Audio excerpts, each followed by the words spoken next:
Hello बच्चों, कैसे हैं आप सभी लोग। जैसा कि आप सभी को पता है कि हमारा जो है फिजिक्स का पार्ट 1 चल रहा था। सबसे पहले लेक्चर में हमने आवेश के बारे में पढ़ा था। आवेश किस प्रकार से वस्तुओं को आवेशित किया जाता है, उसके लिए हमने 3 अलग अलग विधियां पढ़ी थी। उसके बाद हमने कुछ गुणधर्म पढ़े थे। योज्यता का नियम गुणधर्म, निष्क्रियता का गुणधर्म, आवेश का संरक्षण का नियम और क्वांटीकरण का नियम। तो ये 4 गुणधर्म हमने पढ़े थे।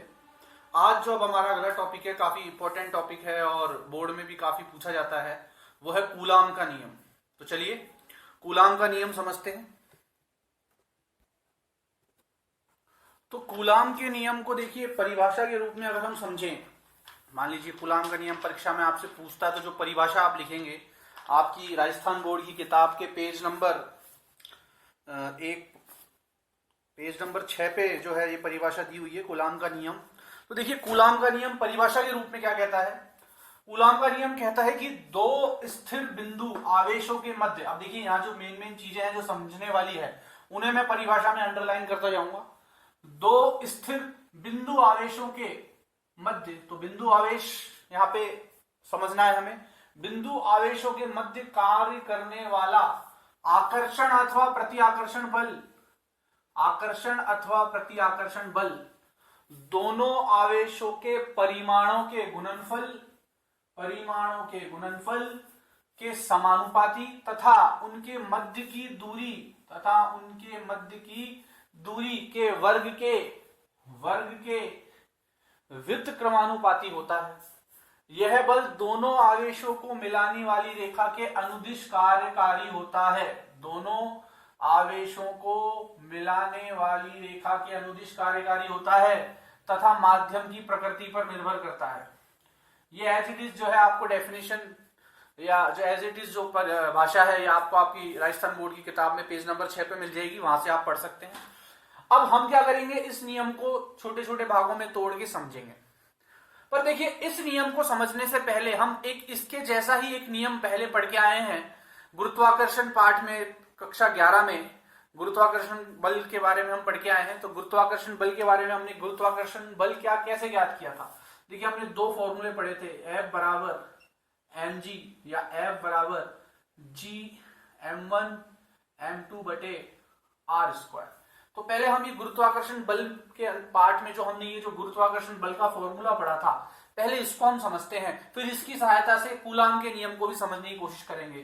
तो F बराबर जो mg वाला फॉर्मूला है ये अभी हमारे काम का नहीं है। जो हमारे काम का फॉर्मूला है इस नियम को समझने के लिए वह है Fg बराबर g m1 m2 बटे r स्क्वायर। इसमें हमने क्या समझा था कि अगर दो वस्तुएं ले ली जाए, एक का द्रव्यमान है m1, एक का द्रव्यमान है m2, दोनों वस्तुओं के केंद्र की दूरी, द्रव्यमान का केंद्र पढ़ा था आपने, तो दोनों वस्तुओं के केंद्र से जो दूरी है वो मान लीजिए उनके बीच में है r।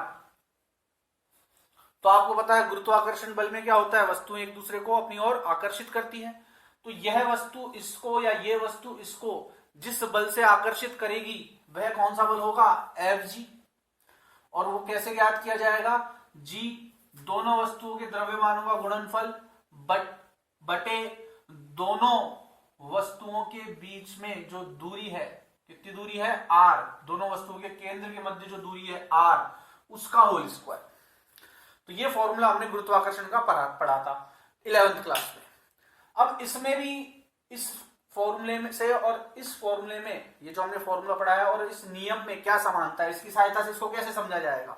देखिए यहां बात कर रहा है दो वस्तुओं की, तो हम यहां बात करेंगे दो आवेशों की। अब आवेश आपको मैं बता चुका हूं, अगर आवेश आपको समझना है तो जो पहला वीडियो है उसे एक बार दोबारा देखिए आप। आवेश अगर आपको समझ में नहीं आया है तो, या आप डायरेक्ट इस वीडियो पे आ गए हैं, तो आवेश समझने के लिए सब जो पहला वीडियो है प्लेलिस्ट में उसके ऊपर जाइए, वहां आवेश को समझिए, फिर इस वीडियो पे आइए।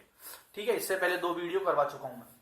तो Q1 Q2, वहां हम 2 द्रव्यमान की वस्तुएं ले रहे थे m1 m2, यहां हमने आवेश ले लिए Q1 और Q2। अच्छा, Q1 और Q2 जो आवेश लिए हैं वे कैसे आवेश लिए हैं, बिंदु आवेश लिए हैं। कैसे आवेश लिए हैं, बिंदु आवेश। तो 2 स्थिर बिंदु आवेश लिए हमने। अब मान लीजिए ये दोनों प्लस के हैं, तो एक दूसरे को क्या करेंगे, आपको पता है जो समान आवेश होते हैं वो एक दूसरे को क्या करते हैं, प्रतिआकर्षित करते हैं। और अगर एक प्लस का एक माइनस का होगा तो क्या करेंगे, एक दूसरे को आकर्षित करेंगे। ठीक है, तो ये जो प्रतिआकर्षण या आकर्षण है, ये जो इनके बीच में हो रहा है, यह कितना होगा। देखिए कोई भी चीज आकर्षित हो रही है या प्रतिआकर्षित हो रही है तो कोई बल कार्य कर रहा है उनके मध्य, तो उस वो बल कितना होगा, वो बल कैसे ज्ञात किया जाएगा, यही कूलम का जो नियम है यह हमें समझाता है। तो इन दोनों के मध्य, या अगर मान लीजिए दोनों समान आवेश है तो कुछ आकर्षण होगा, या अगर विपरीत आवेश है, समान आवेश है तो कुछ प्रतिआकर्षण होगा, या विपरीत आवेश है तो कुछ आकर्षण होगा, तो वो आकर्षण या प्रतिआकर्षण जो होगा वो कितने बल के साथ होगा, या उनमें जो बल होगा उसका मान कैसे ज्ञात किया जाएगा, यही कूलम का नियम समझाता है। तो जब गुरुत्वाकर्षण बल ज्ञात किया था तो दो वस्तुएं ली थी, जब कूलम के नियम से बल ज्ञात करेंगे तो यहाँ पे मैंने क्या लिखा है, दो स्थिर बिंदु आवेश, तो हमने क्या लिए हैं, दो स्थिर, और ये बहुत वापिस से मैं बता रहा हूँ इंपॉर्टेंट बात है, बिंदु आवेश ले रहे हैं हम यहाँ पे। अब बिंदु आवेश क्या होता है थोड़ा समझ लेते हैं बिंदु आवेश को। मान लीजिए एक फुटबॉल में, एक बहुत बड़े ग्राउंड में एक फुटबॉल रखी है, एक बहुत बड़े ग्राउंड में एक फुटबॉल रखी है, और आप उस फुटबॉल के बिल्कुल पास खड़े हैं, तो वो फुटबॉल आपको बहुत बड़ी दिखाई दे रही है। ठीक है, अब अगर मान लीजिए आप उस ग्राउंड से बहुत दूर किसी बिल्डिंग से उस फुटबॉल को देख रहे हैं, तो वही फुटबॉल आपको कैसी दिखाई देगी, बहुत ही छोटी सी। समझ में आ रही है बात। आप उस फुटबॉल के पास खड़े थे तो वो बहुत बड़ी दिख रही थी, आप बहुत दूर से उस फुटबॉल को देख रहे हैं तो वो कैसी दिखेगी, बहुत छोटी सी दिखेगी।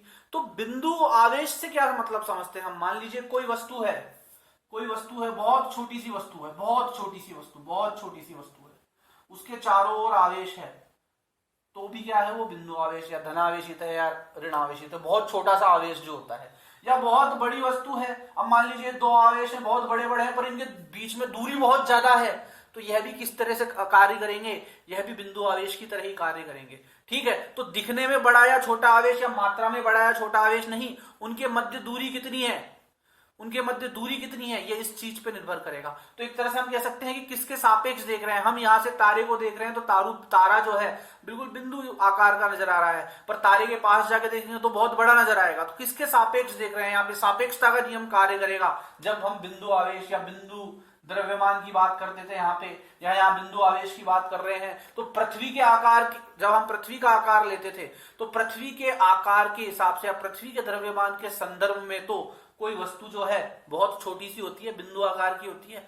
दो वस्तुएं आपस में तो उनका आकार बड़ा हो सकता है, और अगर इनमें भी दूरी बहुत ज्यादा है तो इनका भी आकार बिंदु का आकार का होगा। लेकिन पूरी पृथ्वी के अंदर, पूरी पृथ्वी में अभी मैं खड़ा हूं तो मैं बिंदु भर भी तो नहीं हूं, पृथ्वी के द्रव्यमान के हिसाब से मेरा द्रव्यमान तो बिंदु भर भी नहीं है।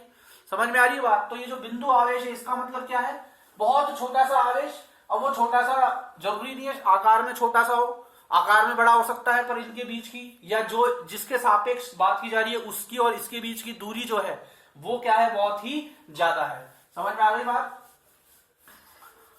तो मैं इन दोनों को यही कॉपी कर देता हूं। तो वहां हमने बात की थी गुरुत्वाकर्षण बल में m1 m2 की, और वहां हमने जो फॉर्मूला निकाला था Fg बराबर Gm1 m2 बटे r स्क्वायर, जहां पे r क्या थी, दोनों वस्तुओं के केंद्र के मध्य की दूरी। और यहां हम बात कर रहे हैं कूलाम के नियम में Q1 Q2 दो आवेशों की, दोनों के मध्य की दूरी जो है वो r है।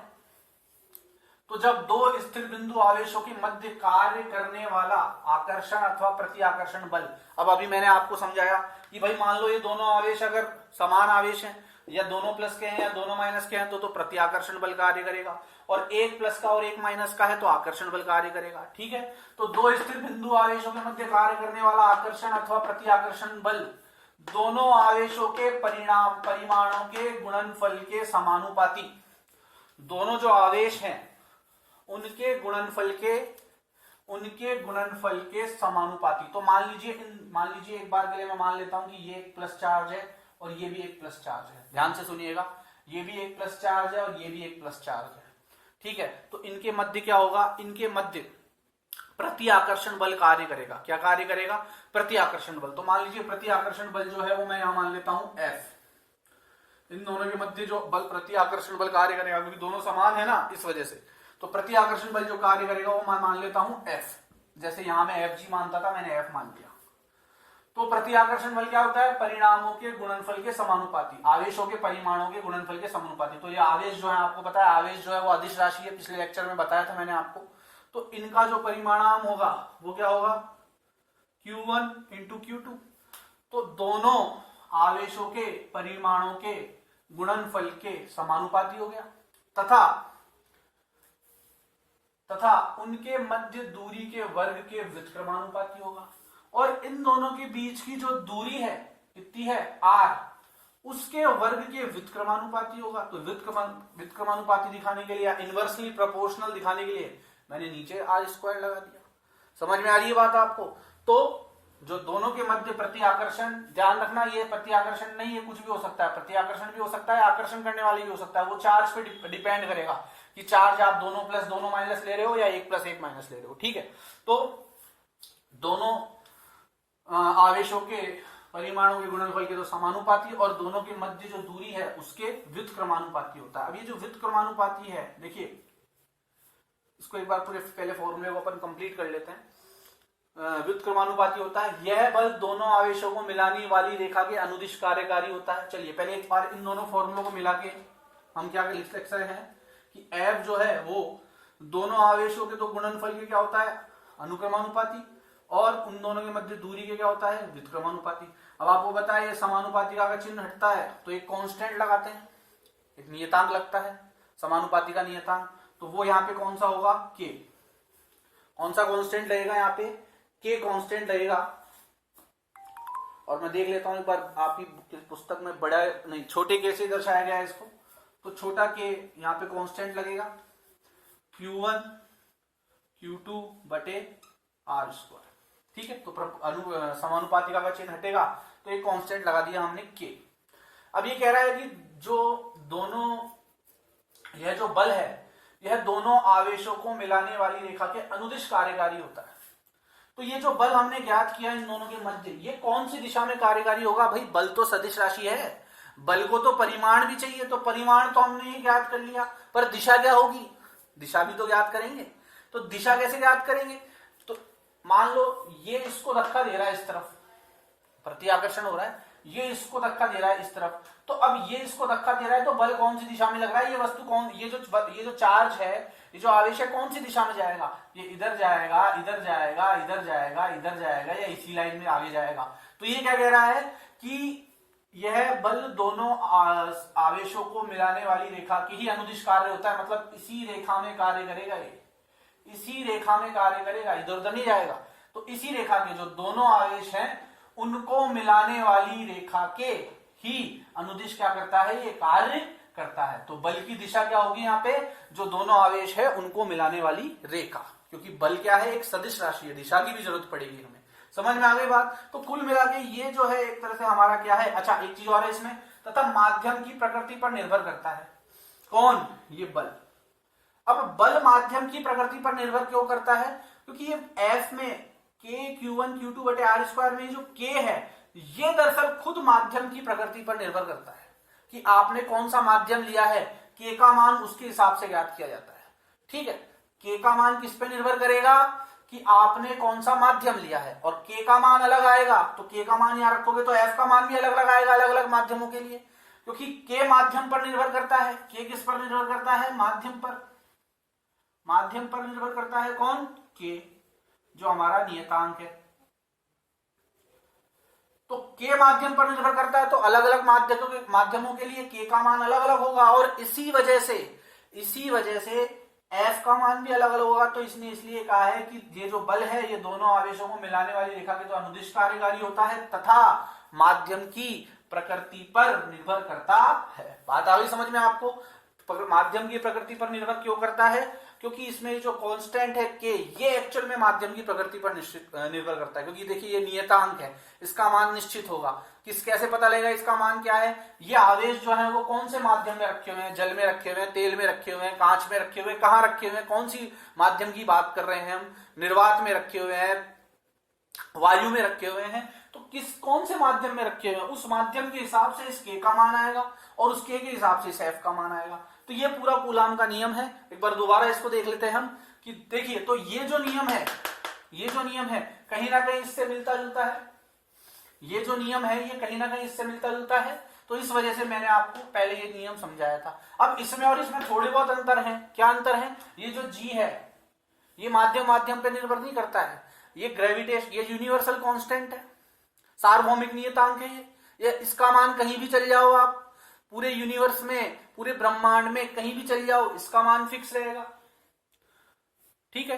परंतु इस के का मान फिक्स नहीं होता है, इस के का मान फिक्स नहीं होता है, इस के का मान माध्यम पे निर्भर करता है। तो आप कह सकते हैं कि ये थोड़ा सा अंतर है। आपको पता है इस जी का मान क्या था? 6.67 into 10 raise to power minus 11, 6.67 into 10 raise to power minus 11, ठीक है, वायु में या निर्वात की बात करें तो। और इसका मान क्या था भाई? इस के का मान क्या था? इस के का मान क्या था? क्या के का मान तो हम ज्ञात करेंगे, तो मैं बता देता हूं 9 इंटू 10 की घात 9, 9 इंटू 10 की घात 9, यह इसका जो है मान होता है। किसमें? वायु या निर्वात में। ये मैं आपको अभी अलग से एक पूरा इसका टॉपिक है विद्युतशीलता का, उसमें दोबारा मैं बता दूंगा, क्योंकि के का जो मान है वो निकालने का तरीका क्या होता है। ये मान आया, ये कैसे आया? के का मान निकालने का एक अलग से फॉर्मूला 1/4 पाई एप्सिलॉन नॉट। ये जो एप्सिलॉन नॉट है, ये एप्सिलॉन, ये नॉट का मतलब है यहाँ पे वायु या निर्वात, और वायु और निर्वात में के का मान जो है वह कितना होता है? 9 इंटू 10 की 9 इंटू 10 की घात 19, 9 इंटू 10 की घात 19, सॉरी 9 इंटू 10 की घात 9, 9 इंटू 10 की घात 9। और अगर तेल की बात करें तो माध्यम बदल गया, तो फिर ये एप्सिलॉन जो है ये नॉट नहीं लगेगा इसके साथ। अब अलग अलग माध्यमों में ये जो है एप्सिलॉन का मान अलग अलग होता है। ये एप्सिलॉन क्या होता है? ये होती है विद्युतशीलता, परमिटिविटी। तो अगर आप आपकी किताब में पेज नंबर 7 देखेंगे तो इस पे एक सारणी बनी हुई है जिसमें अलग अलग जो है वस्तुओं की विद्युतशीलता दी हुई है। मैं बता देता हूं आपको, देखिए यहां ये सारणी दी हुई है एक आपको। इस सारणी में हवा की परावैद्युतांक या विद्युतशीलता, कांच की, अभ्रक की, तो अलग अलग माध्यमों में ये एप्सिलॉन का मान अलग अलग होता है। और अगर एप्सिलॉन के साथ नॉट लगा देते हैं ये छोटा सा, तो इसका मतलब हम कौन से माध्यम की बात कर रहे हैं? वायु या निर्वात की, और उसमें कितना होता है? 9 इंटू 10 की घात 9, ठीक है। इसलिए मैंने बताया था कि के का मान किस पे निर्भर करता है? माध्यम पर। इस वजह से बल भी किस पे निर्भर करता है? माध्यम पर निर्भर करता है, ठीक है। इस टॉपिक को मैं अलग से आपको समझाऊंगा, जो परावैद्युतता है या विद्युतशीलता जो है, इसको मैं अलग से समझाऊंगा। तो अभी फिलहाल इससे थोड़ा सा ध्यान हटाते हुए हमारा ध्यान वापस मेन जो कूलाम का नियम है उसी पे चल जाना चाहिए, ठीक है। तो कुल मिला के बात यह है कि मैं बात बता रहा था आपको कि ये फॉर्मूला मैंने क्यों बताया आपको इसको समझाने से पहले, क्योंकि ये जो फॉर्मूला है और ये फॉर्मूला, इसमें काफी कुछ समानताएं हैं। एक तो क्या समानता है भाई कि इसमें भी बटे में आर का स्क्वायर है, और इसमें भी बटे में क्या है? आर का स्क्वायर। और ये जो आर का स्क्वायर होता है, कोई भी चीज अगर दूरी के वर्ग के व्युत्क्रमानुपाती होती है तो इसको हम बोलते हैं इनवर्स प्रोपोर्शनल लॉ,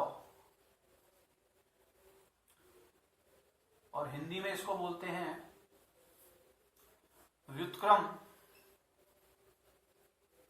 वर्ग का नियम। थोड़ा सा इस नियम को भी हम देख लेते हैं क्योंकि आगे भी कई जगह काम आएगा कि ये इनवर्स प्रोपोर्शनल लॉ का मतलब क्या है। जैसे मान लीजिए, इसको मैं आपको एक बिल्कुल साधारण हमारे दैनिक जीवन का उदाहरण लेते हुए समझाऊं, तो मान लीजिए आप शादी वगैरह में जाते हैं, वहां पे बहुत तेज म्यूजिक बज रहा होता है। गार्डन में आप गए शादी के, वहां बहुत तेज म्यूजिक बज रहा होता है, म्यूजिक बहुत तेज सुनाई दे रहा होता है आपको। आप शादी के गार्डन से बाहर आते हैं तो अचानक से म्यूजिक काफी कम सुनाई देने लगता है, और जिस कॉलोनी या जिस गली में वो गार्डन स्थित है उस गली के बिल्कुल छोर पे आते हैं तो म्यूजिक और भी ज्यादा कम हो जाता है। जबकि जब हम गार्डन में होते हैं तो ऐसा लगता है ये तो बहुत तेज है, हम कहीं भी चल जाएंगे तो हमको सुनाई देता ही जाएगा। परंतु दूरी बढ़ने से उस म्यूजिक में क्या होती है, अचानक से बहुत तेजी से कमी आने लग जाती है। उस ध्वनि में क्या होने लग जाती है, बहुत तेजी से कमी होने लग जाती है। किस वजह से? दूरी बढ़ने से। तो यहाँ पे इनवर्स स्क्वायर लॉ का मतलब क्या है? मान लीजिए ये दो आवेश थे, ये जो दो आवेश थे, एक बार के लिए मैं उदाहरण ले रहा हूं, ये जो दो आवेश थे इनके बीच में दूरी थी मान लो 1, ठीक है। फिर मैंने इसके बीच की दूरी कर दी 2। जब मैंने इसके बीच की दूरी 2 करी, जब मैंने इन दोनों के बीच की दूरी 2 करी, पहले 1 थी अब 2 कर दी, 1 से 2 पे गया तो दुगना हो गई दूरी, दूरी दुगनी हो गई तो यहाँ पे r का मान 2 की घात 1/, क्या आएगा 1/4, और 4 इधर जाके f से गुणा हो जाएगा। समझ में आ रही बात? 4 जो है इधर रहेगा। तो कहने का मतलब क्या है, देखिए f is directly proportional to 1/r² था। जब मैं r का मान 1 रख रहा हूं तो f का मान क्या आएगा? देखो 1/1 का स्क्वायर, मतलब f बराबर 1 मान लेता हूं, ठीक है। तो f बराबर 1 आ गया। जब मैं r का मान 2 रखूंगा तो f कितना आएगा? 1/4, मतलब f का मान कितना हो गया? अब 1/4। तो जब मैंने दूरी दुगनी की तो बल भी दुगना होना चाहिए था। पहले दूरी 1 थी तो बल 1 था, तो अब जब दूरी दुगनी की तो बल भी 2 होना चाहिए था, लेकिन नहीं, इनवर्स प्रोपोर्शनल नियम की वजह से जब मैंने दूरी को 2 रखा तो बल कितना रह गया? 1/4 रह गया। समझ में आ रही बात? तो इसे क्या कहते हैं? Inverse proportional law. दूरी बढ़ने पर, दूरी दुगनी की तो बल 4 गुना कम हो गया, तो अचानक से बल में बहुत कमी आ गई, तो इसे क्या कहते हैं? इनवर्स प्रोपोर्शनल लॉ कहते हैं। समझ में आ रही बात आप सबकी? या आगे भी कई जगह काम आता है। तो यहाँ पे इस नियम में भी r² की इनवर्सली प्रोपोर्शनल है, मतलब व्युत्क्रमानुपाती है, और इस नियम में भी f जो है वो r² की क्या है? व्युत्क्रमानुपाती है, ठीक है। अच्छा, यहाँ पे हम बात कर रहे थे कि भाई जो g है वह तो ग्रेविटी यूनिवर्सल कांस्टेंट है, k का मान किस पे निर्भर करता है? माध्यम पर निर्भर करता है। दूसरा एक इसमें जो है हमेशा गुरुत्वाकर्षण, नाम से पता लग रहा है, वो वहां पे वस्तुएं हमेशा एक दूसरे को क्या करेगी? गुरुत्वाकर्षण बल की वजह से आकर्षित करेगी, जबकि यहाँ पे दोनों चीजें कार्य कर रही है। यहाँ पे आकर्षण भी हो रहा है और प्रतिकर्षण भी हो रहा है। तो कुछ समानताएं हैं दोनों में, कुछ विभिन्नताएं हैं, पर अगर उसको आधार लेके या उसके जरिए अगर आप इसको समझने की कोशिश करेंगे तो ज्यादा आसानी से समझ में आएगा। बात आ रही समझ में आपको? तो समानताएं तो क्या क्या है भाई? समानताओं की बात करें तो दोनों में ही इनवर्स प्रोपोर्शनल लॉ या व्युत्क्रम वर्ग का नियम लग रहा है, व्युत्क्रम वर्ग का नियम लग रहा है, ठीक है। इसमें भी r² के प्रोपोर्शनल, इसमें भी r² के इनवर्सली प्रोपोर्शनल है 1/r²। और इसमें भी दोनों वस्तुओं की जो केंद्र होता था, ये जो गुरुत्वाकर्षण बल है ना, ये जो गुरुत्वाकर्षण बल है, इसमें दोनों वस्तुओं को मिलाने वाली जो दूरी होती थी उसी के अनुदिश कार्य करता था। यहां भी मैंने बताया था ना कि ये जो है, जो यहां जो बल कार्य कर रहा है Q1 और ये Q2 लिया था मैंने यहाँ पे, और दोनों के बीच की दूरी मैंने ली थी r, और इनके बीच में बल कार्य कर रहा था, मान लो दोनों प्लस थे, तो प्रति आकर्षण बल कार्य कर रहा। तो मैंने बताया था आपको कि बल जो है, बल इस दिशा में जिस दिशा में जो उनके बीच उनके जो केंद्र को मिलाने वाली दूरी है उसी दिशा में बल कार्यरत करेगा, यानी इसको यूं भेज देगा या यूं भेज देगा, इसी दिशा में भेजेगा आगे। तो यहाँ भी यही होता था, यहाँ भी इसी दिशा में कार्यरत करता था। आप 11वीं क्लास का पाठ खोल के देखिएगा गुरुत्वाकर्षण, इसको देखिएगा पूरा, यही समझ में आएगा आपको, ठीक है। तो कुछ समानताएं हैं, कुछ विभिन्नताएं हैं, पर बेसिक फॉर्मूला है क्योंकि हम उसको पहले पढ़ चुके हैं, तो उसकी सहायता से हमने इसको समझ लिया। तो कुल मिलाकर इसको अगर हम समराइज करें तो एक बार फिर से कूलाम का नियम ध्यान से देख लीजिए। दो स्थिर बिंदु आवेश मैंने बता दिया, बहुत छोटे छोटे आवेश, सिर्फ दिखने में छोटे नहीं, अगर दो आवेशों के बीच में दूरी बहुत ज्यादा है तो भी वो क्या माने जाएंगे? बिंदु आवेश माने जाएंगे। के मध्य कार्य करने वाला आकर्षण या प्रति आकर्षण बल लग सकता है, दोनों प्लस है, प्रति आकर्षण दोनों माइनस है, प्रति आकर्षण 1 + 1 - आकर्षण बल दोनों आवेशों के परिमाणों के गुणनफल के समानुपाती। दोनों आवेश जो थे Q1 और Q2, जो इनका परिमाण होगा, मान लो +2 कूलाम और ये +3 कूलाम का आवेश है इस पे, तो जो भी होगा 3 दूनी 6 हो जाएगा, ठीक है। तो जो भी होगा तो परिणामों के गुणनफल के समानुपाती तथा उनके मध्य की दूरी के वर्ग के व्युत्क्रमानुपाती होता है। उनके मध्य की जो दूरी थी उसके वर्ग के क्या था? व्युत्क्रमानुपाती था, ठीक है। फिर दोनों को मैंने साथ लिखा तो क्या आ गया था? F r², फिर क्या लिखा था? बराबर K Q1/Q2 r², ठीक है। यह बल दोनों आवेशों को मिलाने वाली रेखा के अनुदिश कार्य करता है। अभी बताया जो बल है, अगर ये इसको इधर खींच रहा है, इसको इधर धक्का देगा, देखिए यहाँ पे 2 बल कार्य करेंगे, Q1 है, ये Q2 है। एक बल तो इस दिशा में कार्य करेगा, ठीक है, इस दिशा में। कौन सी रेखा के अनुदिश? इस रेखा के अनुदिश। ये तो इसको इधर धकेलेगा, भाई दूर भागेंगे ना एक दूसरे से, कैसे भागेंगे?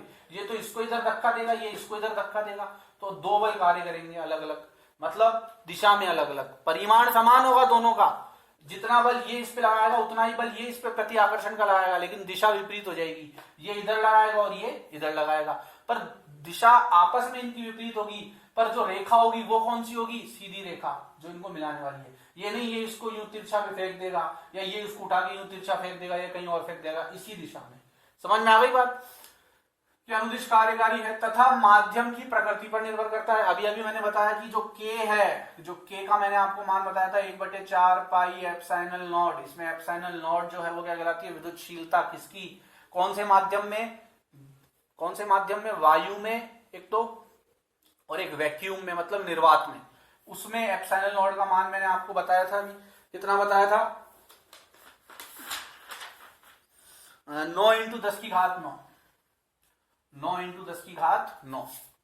समझ में आ गई बात? और अगर और माध्यमों की बात करें तो 1/4 पाई सिर्फ एप्सिलॉन होता है। एप्सिलॉन मतलब जिस भी माध्यम में की बात कर रहे हैं उसमें उसकी विद्युतशीलता का मान क्या है, उसके लिए टेबल मैंने आपको बता दी थी। तो K का मान क्योंकि माध्यम पे निर्भर करता है, तो K के मान जैसे अलग अलग आएंगे अलग अलग माध्यमों के लिए, उसके हिसाब से F का मान। अब जो है हम देखेंगे कि भाई ये जो हमने अभी समझ लिया कि K का मान जो है वो माध्यम पे निर्भर करता है। माध्यम पे कैसे करता है? ये एप्सिलॉन का मान हर माध्यम के लिए अलग अलग आता है, और उसी के आधार पे K का मान आता है। जैसा कि मैंने बताया कि अगर यहाँ नॉट लगा देता हूं तो वायु और निर्वात में K का मान ये आ जाता है। तो इस तरह से हमारा कूलाम का नियम है। अब हम देख लेते हैं इकाई के बारे में। तो अगर यहां से बात करें इस K का, अगर मैं K की इकाई याद करना चाहता हूं यहां से, F की तो मुझे पता है न्यूटन होती है, Q1 Q2 की कूलाम, R की मीटर। अगर K की इकाई याद करना चाहता हूं तो K को पहले मैं इधर अकेला छोड़ूंगा, R² भाग में इधर जाके F से गुणा हो जाएगा, और Q1 Q2 गुणा में इधर आगे इकाई में आ जाएंगे, भाग में आ जाएंगे, तो यहां से K का मान आ जाएगा। अब K का मान याद करने के लिए F की इकाई क्या होती है? न्यूटन, R की क्या होती है? मीटर, तो स्क्वायर है तो मीटर स्क्वायर। कूलाम, चार्ज की क्या होती है? आवेश की, कूलाम, तो कूलाम 2 बार गुणा हो रहा है तो कूलाम स्क्वायर। तो ये किसकी इकाई आ गई? K की। ये K का SI मात्रक आ गया। K का क्या आ गया? SI मात्रक। आ गई बात समझ में? तो ये जो है हमारा पूरा कूलाम का नियम था। तो मेन जो फॉर्मूला निकल के आया कूलाम का वो क्या आया कि अगर दो चार्ज Q1 व Q2 एक R दूरी पर स्थित है तो उनके मध्य लगने वाला प्रति आकर्षण या आकर्षण बल, जो कि उनके आवेश पर निर्भर करेगा कि प्लस है माइनस है, उसके आधार पे प्रति आकर्षण या आकर्षण बल रहेगा, ये निर्भर करेगा। तो वो जो बल है वो कितना आएगा? F बराबर K Q1 Q2 बटे R², जहां K के बारे में मैं आपको पूरी जानकारी दे चुका हूं। तो ये एक तरह से आपका मुख्य फॉर्मूला है। समझ में आ गई बात? इसको आप बैक लेके जो भी चीज आपको कॉपी करनी है तो वहां पे पॉज करके समय समय पे जैसे भी आपको कॉपी करना है तो इस वीडियो को बैक लेके जाइए वापस देखने के लिए, और जहां से भी आपको इसको अपने नोट करना है कॉपी में वहां पॉज करके नोट कर सकते हैं। आगे अब हम जो है इसका सेकंड पार्ट जो है वो देखेंगे। तो अभी तो हमने सिर्फ ये बल निकाला है, और बल किस रूप में निकाला है? एक तरह से परिमाण के रूप में निकाला है। पर बल आपको पता है एक अदिश राशि, सदिश राशि है। बल में परिमाण के साथ साथ क्या आती है? दिशा। तो इसको हम इस कूलाम के नियम को सदिश रूप में किस प्रकार से याद कर सकते हैं या सदिश रूप में किस प्रकार से व्यक्त कर सकते हैं वो अब हम देखेंगे। तो इसको पॉज करके नोट कर लीजिए, उसके बाद हम देखेंगे कूलाम का सदिश रूप। तो देखिए अभी मैंने आपको एक व्युत्क्रम जो है व्युत्क्रम वर्ग का नियम बताया था। इसमें बताया था कि R² के या दूरी के स्क्वायर के प्रोपोर्शनल होती है या व्युत्क्रमानुपाती कोई, तो उसको कहते हैं व्युत्क्रम वर्ग का नियम। इसको इंग्लिश में मैंने आपको लिखवाया था इनवर्स, वो प्रोपोर्शनलिटी नहीं आएगा वहां पे, इनवर्स स्क्वायर आएगा वो, क्योंकि वर्ग क्या होता है? स्क्वायर ही तो होता है, पर मैंने फ्लो में उसको प्रोपोर्शनलिटी लिख दिया है। तो प्रोपोर्शनलिटी जगह आप उसको लिख लेना इनवर्स स्क्वायर लॉ है वो। ठीक है, चलिए अब हम देखते हैं कूलाम का जो है सदिश निरूपण कैसे करें। तो देखिए कूलाम के नियम का सदिश निरूपण देखेंगे हम। जैसा कि मैंने अभी आपको बताया कि कूलाम लॉ के द्वारा हमने दो आवेशों के मध्य जो आकर्षण या प्रति आकर्षण बल होता है वो कैसे ज्ञात किया था, F बराबर Q1 Q2 बटे R स्क्वायर। पर ये जो हमने चीज याद किया एक प्रकार से परिमाण के रूप में ज्ञात की है, जबकि बल जो है वह क्या है, वह एक सदिश राशि है। सदिश में क्या होता है, सदिश में परिमाण भी होता है और दिशा भी होती है। तो इसी नियम को, कूलाम के इसी नियम को अब हम सदिश रूप में किस प्रकार लिखेंगे, तो उसके लिए सबसे पहले एक चित्र देखिए आप। वही दो चार्ज ले लेता हूं मैं, मान लीजिए एक चार्ज लिया मैंने Q1, एक चार्ज लिया मैंने Q2। एक चार्ज तो लिया Q1 और एक चार्ज लिया मैंने Q2। दोनों के मध्य दूरी मान लीजिए वही R है। मान लीजिए दोनों ही प्लस या पॉजिटिव चार्ज है। आप दोनों नेगेटिव भी ले सकते हैं या एक प्लस एक माइनस भी ले सकते हैं। उसी के अकॉर्डिंग आपके बल की दिशा बदल जाएगी। दोनों प्लस ले रहे हैं तो ये तो इस पे इस दिशा में बल लगाएगा, दूर भगाएगा इसको, और ये इस दिशा में इस पे बल लगाएगा। अगर दोनों माइनस ले रहे हैं तब भी ये स्थिति होगी। एक प्लस एक माइनस लेंगे तो ये इसको अपनी तरफ खींचेगा इस दिशा में और ये इसको अपनी तरफ खींचेगा इस दिशा में। समझ में आ रही बात आपको? तो वो आपके ऊपर डिपेंड करेगा कि आप जो भी चार्ज ले रहे हैं उसके अकॉर्डिंग आप दिशा बता सकते हैं। अब देखिए मैं अभी जो आपकी किताब के अकॉर्डिंग दोनों को प्लस ले रहा हूं, ठीक है। तो दोनों को जब मैं प्लस ले रहा हूं और दोनों के मध्य दूरी मैंने क्या मान ली है, R। अब जब मैंने आपको बताया कि कूलाम लॉ तो होता है भाई F बराबर K Q1 Q2 बटे R स्क्वायर। अब इसका सदिश निरूपण कैसे करें भाई? सदिश निरूपण कैसे करें? मुझे ये पता है कि बल जो है वो सदिश राशि है, उसमें परिमाण भी आता है और दिशा भी आती है। अब देखिए K जो है यहाँ पे ये नियतांक है, इसका सदिश निरूपण नहीं हो सकता, ये तो फिक्स चीज है। Q1 Q2 मैंने पहले बता दिया अदिश राशि है। बचा कौन? R। R क्या है? दोनों बिंदुओं के, दोनों आवेशों के मध्य दूरी, जिसे हम क्या कह सकते हैं, विस्थापन। और विस्थापन क्या है? सदिश। विस्थापन सदिश होती है। तो ये जो है R जो है यही हमारी मदद करेगा यहाँ पे इसे सदिश रूप में लिखने की, क्योंकि बाकी जो सब चीजें हैं वो सब अदिश है। के नियतांक है, कांस्टेंट है, कुछ नहीं होता, मान फिक्स है, परिमाण का उसका एक फिक्स परिमाण है, इसमें दिशा होगी नहीं। Q1 Q2 मैंने आपको पहले बता दिया था फर्स्ट वीडियो में कि आवेश जो है वो अदिश है। बचा कौन? R। R क्या है? दोनों बिंदु, दोनों सदिशों के बीच की, सॉरी दोनों आवेशों के मध्य जो सीधी दूरी, और सीधी दूरी आपको क्या होती है, एक तो दूरी तो है ही, सीधी दूरी को हम और क्या कहते हैं, विस्थापन। तो बेसिकली ये जो विस्थापन है, जो R है, यही हमारी मदद करेगा इस कूलाम के नियम को सदिश निरूपण में व्यक्त करने के लिए।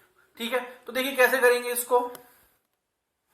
तो देखिए मैं मान लेता हूं कि मान लीजिए Q1 पे जो Q2 की वजह से बल लगेगा, Q1 पे देखिए दोनों प्लस है, दोनों प्लस है तो प्रति आकर्षण बल लगेगा। दोनों एक दूसरे से बाहर भागेंगे, क्यों? ये तो इसको अपने से विपरीत दिशा में धकेलेगा और ये इसको अपने से विपरीत दिशा में धकेलेगा। तो इस पे जो इस पे Q1 पे जो Q2 की वजह से बल लगेगा वो इस दिशा में लगेगा, ये इसको इस दिशा में धकेलेगा, दोनों क्योंकि समान आवेश है इसलिए। मान लो Q1 पे Q2 की वजह से, Q1 पे जो Q2 की वजह से बल लगेगा वो है मान लो F1 पे बल 2 की वजह से, F1 पे बल 2 की वजह से, Q1 पे बल Q2 की वजह से किस दिशा में लगेगा, इस दिशा में। ठीक है, F12, और ये वेक्टर रूप में लिखूंगा मैं इसको। समझ में आ गई बात? और 2 पे जो 1 की वजह से बल लगेगा वो इस दिशा में लगेगा, 1 2 को उस दिशा में धकेलेगा। तो 2 पे जो 1 की वजह से बल लगेगा वो इस दिशा में लगेगा, और इसको मैं दर्शाऊंगा 2 पे बल 1 की वजह से, F21 वेक्टर। ठीक है, 1 पे बल 2 की वजह से, 2 पे बल 1 की वजह से। समझ में आ गई बात आपको? आ गई बात समझ में?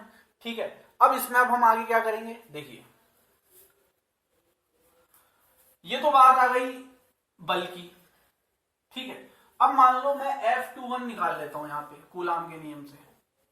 तो F21 अगर मैं निकालूंगा, F21 में अगर निकालूंगा तो अगर साधारण बल की बात करूं तो ये देखिए, ये जो R है, ये जो दूरी है, ये तो इस विस्थापन का परिमाण है। ठीक है, ये इस विस्थापन का क्या है, परिमाण। तो कूलाम के नियम से K Q1 Q2 बटे मॉड R का स्क्वायर लिख सकता हूं मैं, मॉड R का स्क्वायर। मॉड आर का स्क्वायर। अच्छा, ये जो आर है ये कौन सा है, जो आर है ये कौन सा है, यह देखिए विस्थापन क्या होता है, जैसे ये बिंदु से स्टार्ट किया यहां तक गया, अब मुझे इसके मध्य विस्थापन निकालना है कि कितना विस्थापन हुआ, तो कैसे निकालते हैं, अंतिम दूरी माइनस प्रारंभिक दूरी, ऐसे तो निकालते हैं विस्थापन, अंतिम दूरी माइनस प्रारंभिक दूरी। तो यहाँ पे अंतिम दूरी तो क्या है 2 पे जा रही है और प्रारंभिक क्या है 1 पे, क्योंकि बल इस दिशा में लग रहा है ना, यहाँ पे कोई व्यक्ति खड़ा है, ठीक है, इसने इस पे बल लगाया इस वस्तु पे, ये वस्तु यहां से यहां पहुंच गई, 5 मीटर की दूरी तय करी, तो प्रारंभिक स्थान तो यहां था जहां से बल लगा था, और बल लगाने के बाद वो यहां पहुंच गई। तो यहां पे बल का स्रोत तो कौन है, Q1, लग किस पे रहा है, Q2 पे, दूरी कितनी है R। तो 2 से 1 के बीच में जो विस्थापन है, प्रारंभिक से अंतिम से प्रारंभिक के बीच की विस्थापन कैसे ज्ञात करते हैं, का परिमाण कैसे ज्ञात करते हैं, अंतिम माइनस प्रारंभिक, तो क्या होगा वो, तो वो होगा इस दिशा में तो होगा R21, ठीक है, और 2 की वजह से जो 1 पे बल लगा था तो इस दिशा में विस्थापन होगा, वो क्या होगा R12। बात आ रही है समझ में, इस दिशा में तो क्या होगा R21, ये मैं सिर्फ आपको इस दिशा में लगने वाले विस्थापन का परिमाण बता रहा हूं, परिमाण को किससे दर्शा रहा हूं, R21 से, इस दिशा में जो विस्थापन है उसका क्या बता रहा हूं, परिमाण किससे दर्शा रहा हूं, R12 से, और इस दिशा में जो लगेगा वो क्या होगा R21। R21 क्यों होगा, क्योंकि विस्थापन होता है अंतिम माइनस प्रारंभिक, इस दिशा में बल लग रहा है तो ये अंतिम ये प्रारंभिक, इस दिशा में बल लग रहा है तो ये अंतिम वो प्रारंभिक, तो इसलिए इसको तो मैं दर्शाऊंगा R2 R1 से और ये R1 R2 से। समझ में आ गई बात।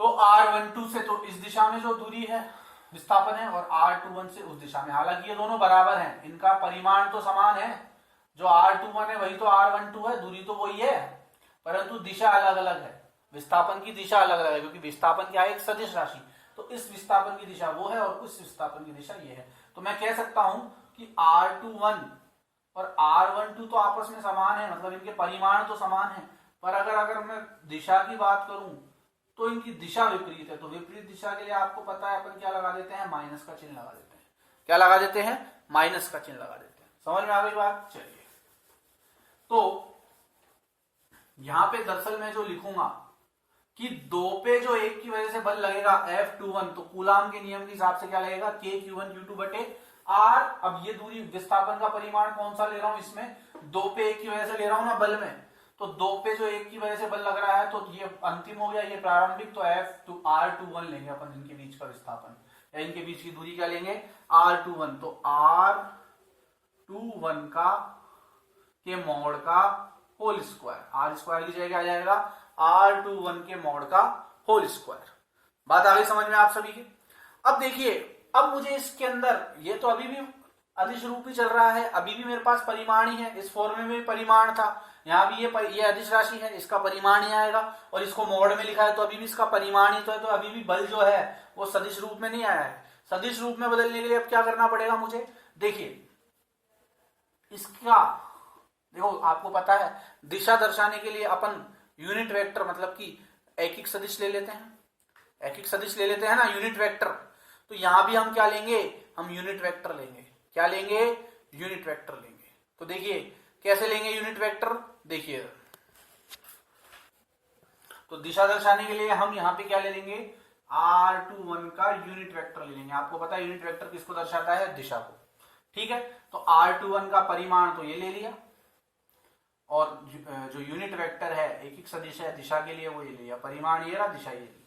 समझ में आ गई बात, इससे इसको गुणा कर दिया है मैंने R21 के यूनिट वेक्टर से। यूनिट वेक्टर आपको वेक्टर में आपने सीखा हुआ है कि दिशा को दर्शाता है। देखिए फिजिक्स के अंदर जो आपकी 11th क्लास में जो वेक्टर वाला पार्ट था वो बहुत महत्वपूर्ण पार्ट है। वैसे मैं कोशिश करूंगा कि वेक्टर पे अलग से एक बार एक वीडियो मैं आप लोगों के लिए बना दूं, क्योंकि आगे हमारे वेक्टर कई जगह काम आएगा, और बिना वेक्टर के को जाने या बिना वेक्टर की समझ के हम फिजिक्स को आगे 12th क्लास की फिजिक्स को आगे नहीं पढ़ सकते हैं। समझ में आ रही है बात। तो आप लोग 11th क्लास का वेक्टर का जो पार्ट है उसे दोबारा पढ़ के उसको बिल्कुल क्लियर कर लीजिएगा। चलिए आगे देखते हैं। अब आपको पता है कोई भी जो वेक्टर होता है, जैसे ये वेक्टर है, तो वो किस किस का गुणनफल होता है, उसके मॉड का, मतलब उसके परिमाण का और उसकी दिशा का। तो यहां से अगर मैं ए वेक्टर का ए कैप का मान निकालूंगा तो क्या आएगा, ए वेक्टर बटे मॉड ए, यही आएगा। ए कैप अकेला छोड़ दूंगा तो क्या आएगा, ए वेक्टर बटे मॉड ए। इसी प्रकार से R21 कैप की जगह मैं क्या लिख सकता हूं, के Q1 Q2 बटे R21 का होल स्क्वायर इंटू R21 की जगह लिख सकता हूं, जैसे यहाँ पे ए कैप की जगह लिखा था ए वेक्टर, तो यहाँ पे आ जाएगा R21 वेक्टर। ये देखिए ये R21 वेक्टर की दिशा है, समझ में आ रही बात। R21 वेक्टर बटे मॉड R21, तो इसको और क्या लिख सकता हूं मैं, F बराबर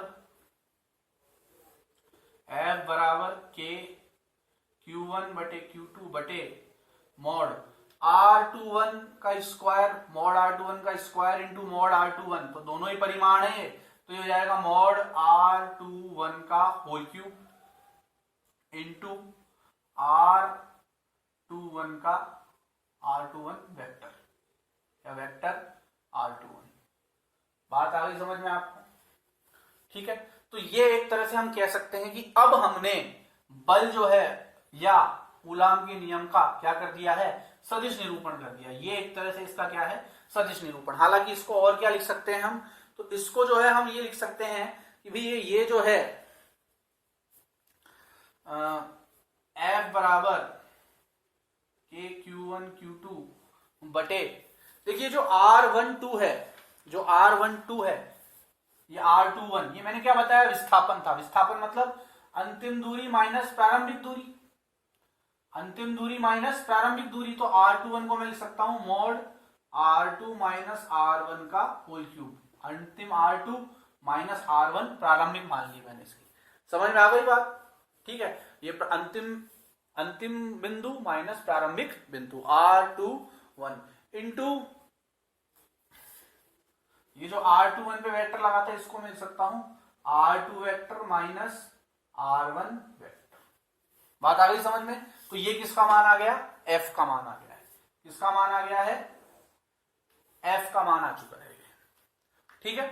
तो ये जो है, ये जो हमने निरूपित किया है, यह कौन सा निरूपण कहलाता है, कूलाम के नियम का सदिश निरूपण, जिसमें हमने क्या किया, पहले दो चार्ज लिए Q1 और Q2, दोनों के बीच की दूरी क्या थी, मॉड R। मॉड R मतलब हमने R का परिमाण लिया एक तरह से, ठीक है। फिर मैंने देखा कि भैया ये सब चीजें तो अदिश हैं, यहाँ जो एक चीज जो हमारे को सदिश बनाने में मदद कर सकती है वो है R, क्योंकि R क्या है, दोनों बिंदुओं के बीच मध्य दूरी, या सीधी रेखा है तो सीधी रेखा पे जो दूरी होती है वो क्या होता है, विस्थापन, और विस्थापन क्या है, एक सदिश राशि, इसलिए ये R हमारी मदद कर सकता है इसको वेक्टर रूप में बदलने के लिए। तो मैंने क्या मान लिया कि भाई इस दिशा में तो जो R है उसका जो घटक है वेक्टर R21 है, और इस दिशा में जो वेक्टर है वो है R12। अब मैंने क्या निकाला है, मैंने 2 पे बल निकाला है 1 की वजह से, तो वो तो अंतिम हो गया और ये प्रारंभिक हो गया, तो वहां पे मैंने लिख दिया R21 का होल स्क्वायर मॉड में, और साथ में इसकी दिशा चाहिए थी, तो दिशा के लिए हम क्या लगाते हैं, एक सदिश यूनिट वेक्टर, तो ये इसका यूनिट वेक्टर लगा दिया। इसके बाद मैंने क्या किया, इसके बाद मैंने लिखा F21, इस पे पूरे पे आप जो है आप वेक्टर जरूर लगा देना लास्ट तक, ये मैंने लिखा नहीं है, F21 और F21, क्योंकि ये तो सदिश निरूपण है ना। जैसे ही आपने R को सदिश रूप में लिखा, उसका जो है मॉड के रूप में भी लिखा और यूनिट वेक्टर के रूप में भी लिखा, तो वही आपने क्या कर दिया, वही आपने F को किस में बदल दिया, वेक्टर के रूप में बदल दिया, ठीक है। तो ये F21 वेक्टर के Q1 Q2 R21। अब मेरे को पता है कोई भी वेक्टर क्या होता है, उसके परिमाण और उसके उसकी दिशा का मतलब यूनिट वेक्टर का गुणनफल। तो यहां से मैंने उसकी दिशा का मतलब कि यूनिट वेक्टर का मान निकाला, तो क्या आएगा, ए वेक्टर बटे मॉड है। ऐसे ही R21 का मान क्या आएगा, वेक्टर R21 बटे मॉड R21, मॉड R21 का होल स्क्वायर मॉड R21 से गुणा होगा तो मॉड R21 का क्यूब इंटू R21 वेक्टर, ठीक है। अब R21 वेक्टर को और इसको R21 को मैंने क्या लिख दिया, वही जो मैंने पहले बताया था शुरू में, विस्थापन क्या होता है, अंतिम माइनस प्रारंभिक, तो R2 माइनस R1, और यहां आ गया R21 की जगह R2 vector minus R1 vector. बात आ गई समझ में आपकी, ठीक है। तो 11th क्लास में अगर आपको समझ में नहीं आ रहा है कुछ, अगर वेक्टर में प्रॉब्लम है, तो 11th क्लास का वेक्टर का पार्ट खोलिए, उसको दोबारा पढ़िए, तो आपको समझ में आएगा कि ये हमने कैसे निरूपित किया है। ठीक है। और फिर मैं कोशिश करूंगा कि वेक्टर पे आपके लिए एक अलग से पार्ट बनाया जाए। अब आपकी किताब में देखिए, इसने एफ, ये तो हमने F21 निकाल लिया। अच्छा, के की जगह जो है आपको मैंने बताया था, के का मान आप क्या रख सकते हो, अभी बताया था 1/4 पाई एप्सिलॉन। और अगर वायु या निर्वात की बात करते हैं तो ज्यादातर केसेस में वायु या निर्वात ही लेगा, तो आप नॉट भी लगा देना साथ में। तो इसको और क्या लिख सकता हूं मैं, और किस रूप में लिख सकता हूं, 1/4 पाई एप्सिलॉन नॉट, ये तो के का मान, इंटू Q1 Q2 बटे मॉड R2 माइनस R1 का whole cube into vector R2 vector minus R1 vector. ठीक है। इस तरीके से भी आप कूलाम के नियम को दर्शा सकते हैं। किस रूप में, सदिश रूप में। वो तो फिर आगे की जो है बस आपको मान डालने हैं, मेन तो यही बन रहा है फॉर्मूला। ठीक है। या इसको मान सकते हो, अब के का मान डाल दो, वो सब ठीक है। तो इसको आप नोट करके कॉपी कर लीजिए, इसको पॉज करिए, वीडियो को नोट कर लीजिए। अब हम निकालेंगे इसके बाद, इसी को आप लोग जो है 1 पे 2 की वजह से निकालोगे, 1 पे 2 की वजह से निकालना है आपको। ठीक है। तो यहाँ पे सब कुछ उल्टा हो जाएगा। अब यहाँ पे 2 1 की जगह आ जाएगा 1 2, यहाँ पे 2 1 की जगह आ जाएगा 1 2, यहाँ 2 1 की जगह आ जाएगा 1 2। फिर यहाँ पे लास्ट में आएंगे तो यहाँ पे क्या आ जाएगा 1 माइनस 2। समझ में आ रही बात, यहाँ क्या हो जाएगा 1 माइनस 2 आ जाएगा। तो मैं डायरेक्ट जो निकलेगी एक्सप्रेशन वो लास्ट में डायरेक्ट लिख रहा हूं, आपको वापस से F21 जैसे मैं निकाला वैसे F12 कॉपी में निकालना है। मैं डायरेक्ट F12 जो निकलेगा वो डायरेक्ट आपको बता रहा हूं मैं।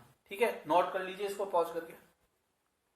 तो देखिए F12 का मान अगर मैं निकालू, मतलब अब मैं अगर वेक्टर के रूप में निकालू क्या, Q1 पे Q2 की वजह से जो बल लग रहा है, अभी मैंने क्या निकाला था, Q2 पे Q1 की वजह से जो बल लग रहा है F21। अब मैं क्या निकाल रहा हूं, Q1 पे Q2 की वजह से जो बल लग रहा है, मतलब F12 1 पे 2 की वजह से बल लग रहा है। ठीक है। इसको ऐसे ध्यान रखना।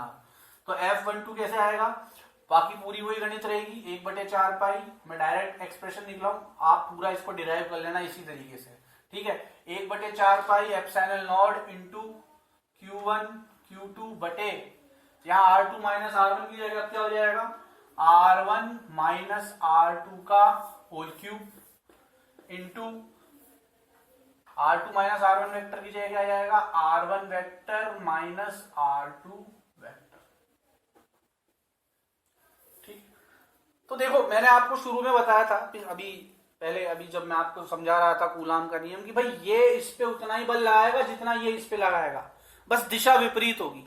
इसका मतलब क्या है कि F12 जो है